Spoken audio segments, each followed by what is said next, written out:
Good day everyone! We are now going to discuss about finding the number when the percent is known. Objective: find a number when a percent of it is known. 40% of what number is 100? Let's transform 40% into decimal. 40% is 0.40. Of their states multiplication. Number is n. Is equal sign and 100 is 100. So 0.40n is equal to 100. N is equal to 100 over 0.40. So n there is 250.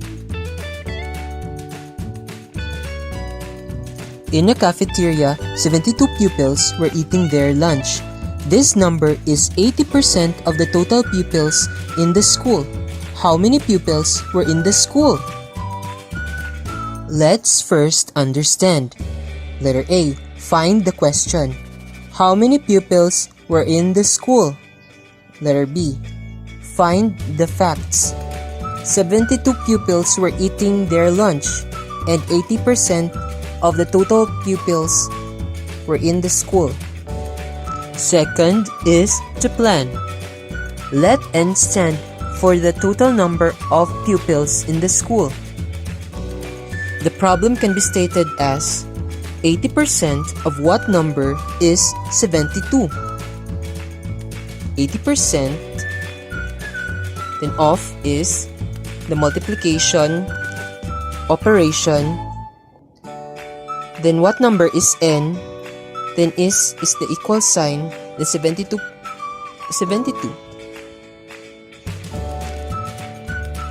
Then next is to solve. 80% times n is equal to 0.80. 0.80 times n is equal to 72. Divide it by 0.8. So you can get the n. So n is equal to 72 over 0.8. So n is equal to 90. After that one, you're going to check. 80% of 90 is equal to 72. 0.8 times 90 is equal to 72. 72 is equal to 72. Therefore, there are 90 pupils in the school. Let's find the missing number. 20% of what number is 7? First, we are going to transform percent to decimal. 20% is equal to 0.20. So 0.20 times n is equal to 7. So n is equal to 7 over 0.20. N is equal to 35. So 20% of 35 is 7.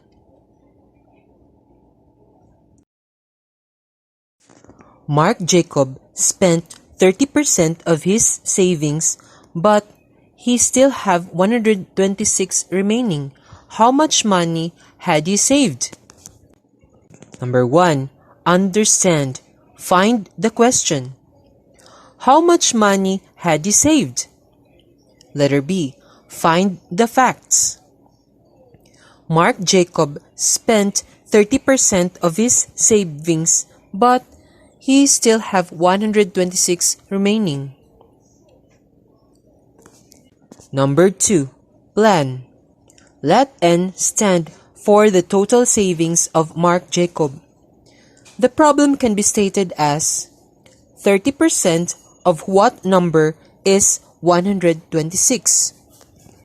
30% of is multiplication. What number is n?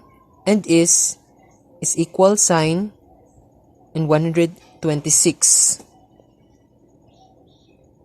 Next is solve. 30% in decimal is 0.30. 0.30 multiplied by n is 126. N is equal to 126 over 0.30. So n is equal to 420. Next is check. 30% of 420 is equal to 126. 0.30 multiplied by 420 is equal to 126. 126 is equal to 126. The total savings of Mark Jacob is 420 pesos.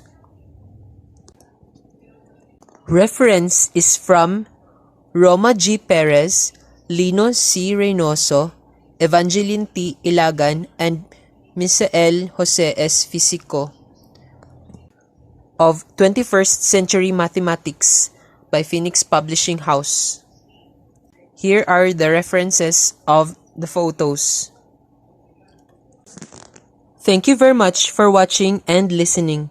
Subscribe for more content in Analyze Math.